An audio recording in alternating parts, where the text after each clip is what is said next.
There is now a way to participate in generosity in a way that's as easy as texting a friend. With Text to Give, you can give using your mobile device by following these 3 easy steps. Number 1, text an amount you'd like to give to our church's Text to Give number. Number 2, follow the series of prompts and set up your secure Give Text to Give account. Here, choose your desired payment method. And finally, number 3, save the number as a contact in your phone for future use. Text to Give only takes seconds to use and is the perfect way to connect with our ministry through giving.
Little darling, it's been a long, cold, lonely winter. Little darling, it seems like years since it's been clear. Here comes the sun, do-do-do-do. Here comes the sun, and I say it's alright. Little darling, the smiles returning to the faces. Little darling, it seems like years since it's been here. Here comes the sun, do-do-do-do. Here comes the sun, and I say it's alright.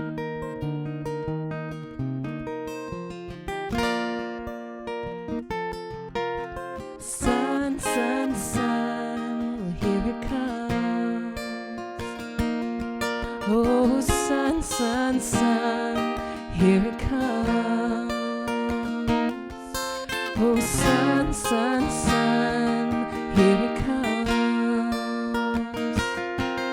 Oh, sun, sun, sun, here it comes.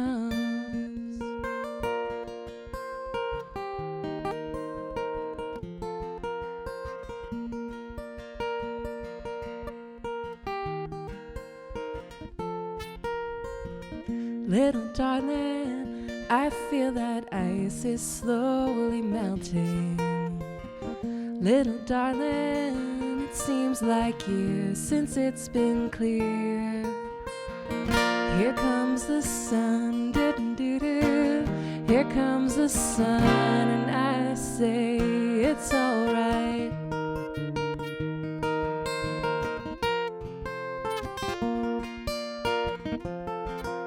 Sun, sun, sun, well, here it comes.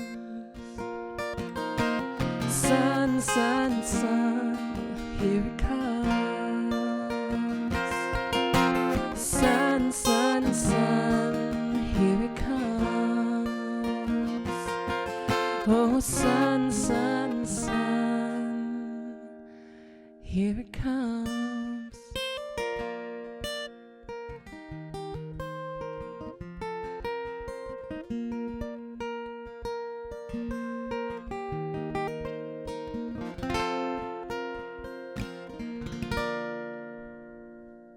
In today's sermon, we're going to be talking about biblical ignorance.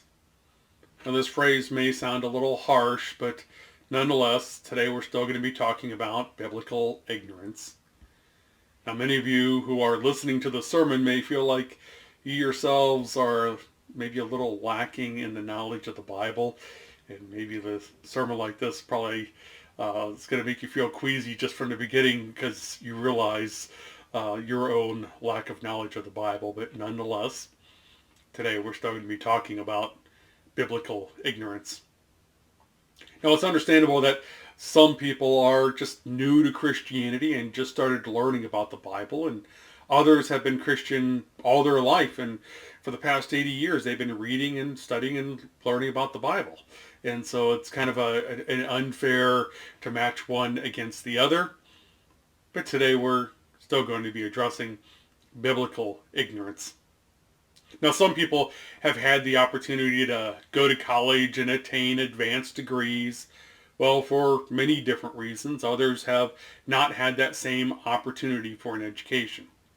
Regardless of the severe inequality in education and all levels, today we're still going to be talking about biblical ignorance. And if we're honest with ourselves, we just know that some people have just been blessed with brilliant minds, while others were born without the same level of high critical thought.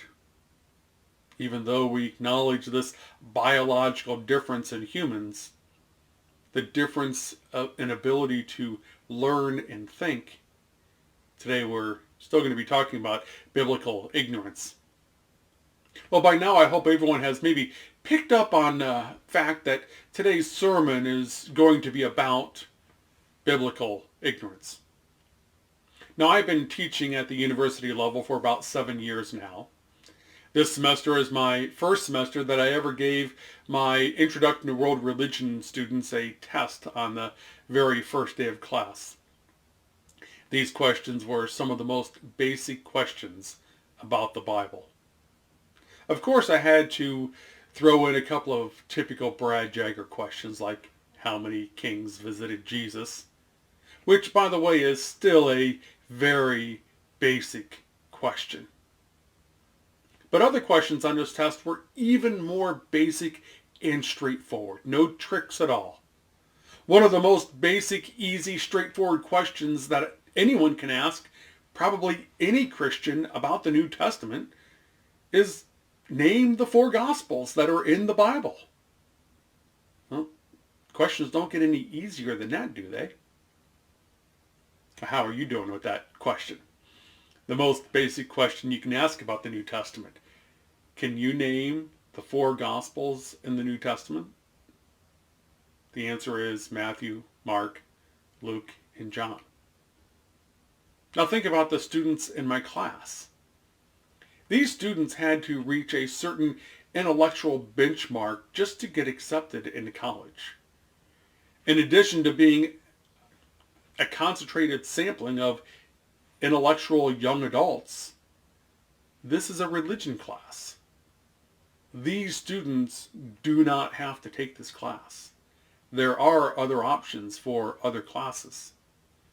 This means that my class has a greater percentage of either people of faith or at least people interested in the topic of faith than the rest of the university. This is why they chose this class. It was interesting to them. Among the 53 intellectual young adults who are interested in the topic of religion, 34 of the 53, far more than half, could not name the 4 Gospels.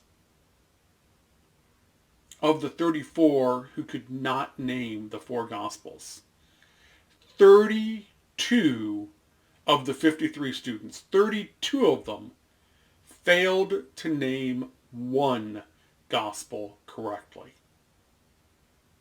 Let's let that sink in for a little bit. Of the intellectual young adults in my class who are interested in the topic of religion, 32 students could not name one gospel.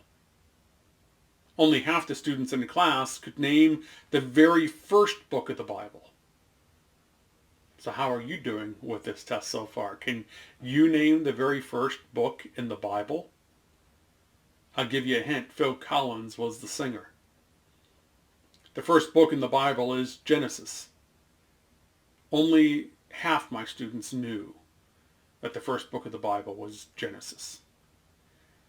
And of course, as expected, 48 of the 53 students thought that 3 kings visited Jesus. That's nearly all the students thought that 3 kings visited Jesus. Now, the bottom line here is I asked the students 15 basic questions about the Bible as a whole. The class failed miserably. Then I asked the students 10 questions about other religions. Questions like, do Muslims believe Jesus is the Messiah? What do you think the answer is? Do Muslims believe Jesus is the Messiah? 45 of my 53 students got this question wrong. The correct answer is yes. Muslims believe Jesus is the Messiah. Muslims believe Jesus performed miracles. Muslims believe Jesus was born of the Virgin Mary. Muslims believe Jesus will return to earth and defeat evil in a final battle. I also asked the students if Hinduism is a monotheism or a polytheism. So what do you think the answer is? This question's pretty straightforward. Is Hinduism a monotheism or a polytheism? The correct answer is Hinduism is a monotheism. Now, if you're confused about that answer, it's because you're looking at that answer from an outside perspective. Hindus view their religion as a monotheistic religion. And the last question that I will give as an example of our lack of understanding of other people's faiths, let alone the lack of understanding of our own, is a question I gave about Judaism. Here's the question. Name the first book of the Jewish Torah.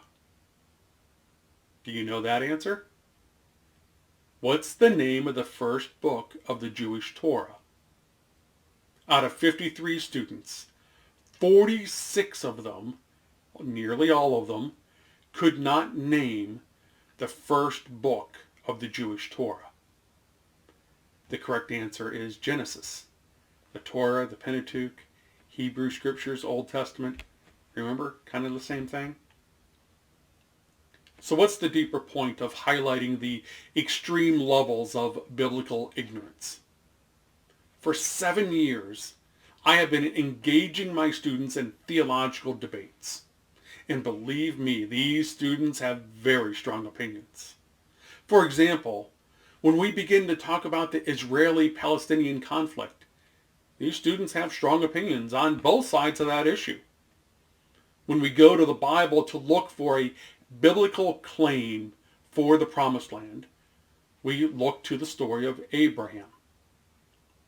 Israel-Palestine is the land that was promised to the descendants of Abraham. In my class of intelligent college students who have a clear interest in religion, only one student out of 53 could name the firstborn son of Abraham. How can anyone have a passionate opinion of who should have the strongest biblical claim for the Promised Land if you can't even name Abraham's firstborn son? That's the whole point. So how about you? Do you have an opinion about the conflict in Israel? Can you name the firstborn son of Abraham? The firstborn son of Abraham is Ishmael. The only student to get that right was one of my Muslim students. Isaac was Abraham's second-born son. Now, how does that important piece of information change perhaps how we would view at least the relationship of the Bible to what's going on in Israel-Palestine today? Now, it doesn't really matter what side of the issue you're on. The class is usually full of people who have strong opinions on both sides of that controversial issue. But there is one fact that remains consistent.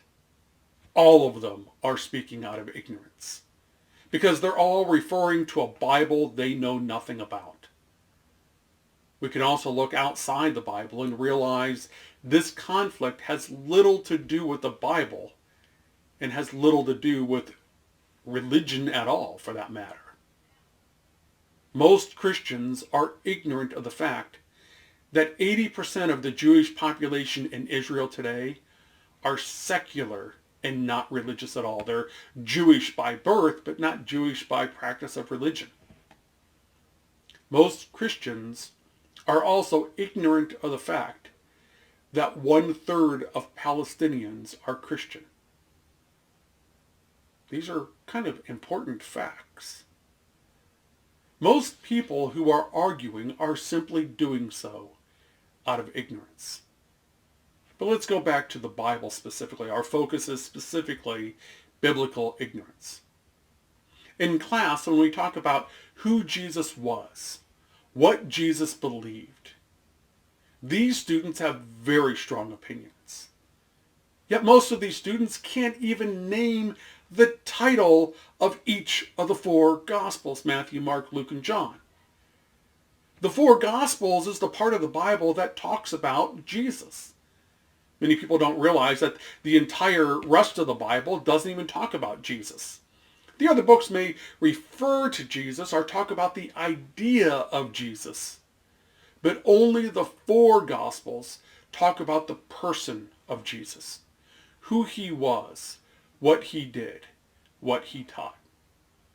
Many of the people who have a very strong opinion about Jesus can't even name the title of the 4 books that talk about Jesus. And we're not even asking them to recite verses or recite a long passage. We're not even asking them to understand the difference between the English translation and what maybe the nuanced difference in the Greek translation would be. We're not asking them to understand the literary and historical context in which these Gospels were written. All we're asking is the most fundamental piece of knowledge about the Gospels. Can you tell me their names? Matthew, Mark, Luke, and John. And virtually daily in class, these students who can't even name the title of the Gospels will argue passionately with the professor about what is said in those Gospels. Now, don't get me wrong. I absolutely love debating with my students. Anyone who knows me, I love debating religion with anyone. But these classes are a microcosm of the larger Christian community. These days, a popular phrase is to refer to oneself or to refer to others as Bible-believing Christians. I've talked about this many times before. It's very important for many Christians to have that designation for themselves. They view themselves as a Bible-believing Christian, and they view their church as a Bible-believing church. The problem is, I have yet to meet in person anyone who understands the Bible. I know I can be at times the king of overstatements. But let me repeat that overstatement so we can maybe look at it closer and understand what I said. I have yet to meet in person anyone who understands the Bible. Oh yeah, I guess I said what I said. Yeah, that means that. That's what I meant. It seems like a grand statement. Possibly even it could be taken as a vain statement. I haven't met anyone who understands the Bible. Well, I'll put myself in that camp as well. Let me explain. To explain that overstatement, we need to break down biblical knowledge or biblical ignorance, depending on how you want to say it best. Based on one small sampling of my students in my class, we can assume that more than half the people we meet in the world know nothing about the Bible. Not even in the world. More than half the people we meet in this country that is very rooted within the Christian faith, more than half of the people we meet know nothing about the Bible. My class was even a skewed sampling of smart college students who have already an interest in religion. That immediately cuts out anyone who was rejected from college based on low testing scores. And these students in my class at least passed a basic level of intelligence testing. Also, there are thousands of students at Kent who never take my class because they have no interest in the subject of religion. The people who took my class have a certain level of intelligence and some interest in religion, and more than half of that sampling could not even name the four Gospels. Now we go to the next level of biblical ignorance. These are the Christians who can name the four Gospels. They may even be able to quote a few of their favorite Bible verses. Out of context, of course. But these Christians are also the ones who thought that three kings visited Jesus while he was laying in a manger. These are the same Christians who thought that Adam and Eve ate an apple or that Jonah was swallowed by the whale. I know those are kind of simplistic questions, but they're still questions. This was nearly everyone in my class, except for a very small few. This means that even those who think they have at least a general knowledge of the Bible simply do not. They understand what tradition, customs, and society told them is in the Bible, but they really have no knowledge of what's actually in the Bible. That leaves us with a very small number of very intelligent, biblically educated students in my class. But even these students quickly crumble when we begin to dig just a little deeper into the Bible. Still asking what I would consider basic questions. Basic questions because the questions are not something that we have to debate or think critically about. We just have to read the words in black and white in the Bible, and the Bible is giving us a clear answer. These elite few students quickly reveal how little they really know about the Bible. Does the Bible say that Mary and Joseph had sex? The answer is yes. You can look that up at the end of chapter 2. Was Joseph going to kill Mary? Yes. You can also look that up in Matthew chapter 2. You need to read it in the original Greek or the King James Version to get that original understanding. And when Isaiah said, "Unto us a child is born," who was he talking about? The most biblically educated, lifelong Christians will tell you that it's clearly talking about Jesus. That answer is simply wrong. The passage is talking about baby King Hezekiah. So far, we haven't even asked any questions beyond the infancy of Jesus. And we have now roughly 30 more years of Jesus' life to unlearn what we thought we knew. So now by this time, we have no one left standing. Not a single person has what I would call even a basic understanding of what the Bible actually says. We know what society told us it says. We know what our Christian traditions told us it says. We don't know what it actually says. We've not even entered the world of historical and textual criticism. Even when we get to the world of elite scholarship, a huge jump from my students all the way up to the world of elite biblical scholarship, we find two basic downfalls. First is even many of the most elite scholars are still reading the scripture with some level of their Christian bias, rather than a pure academic scholarship. Second, no scholar is an expert in everything. Generally, scholars have a field of expertise. Some scholars are experts in the Apostle Paul. They know the Gospels well, but that's not their area of expertise. They're experts in the Apostle Paul. And these scholars are trying to understand now a complex book that's really a collection of many different books. And different scholars are experts in different books of the Bible. with many different theologies found within these many different books that contradict each other, that were written by different people in different times and were collected together. And then on top of that, we don't have a single original text of any part of the Bible. Wrap your head around that. We do not have an original text from any part of the Bible. The only thing we have are translations of translations of translations of translations. Nothing even close to an original copy. And all of these translations were written in very different cultures with very different worldviews. The greatest, most intelligent scholars in the world struggle to understand the original meaning of these texts. These scholars often disagree with each other. And when they disagree with each other, each side can present a very solid case based in academics. Meaning, we really have no conclusive conclusion that we can agree on. If we did, then there would not be a difference of opinion. And yet, even with this reality of the complexity of the Bible, the Christian who can't even name the titles of the four Gospels will passionately tell you what the Bible says, and they will do so with undying certainty.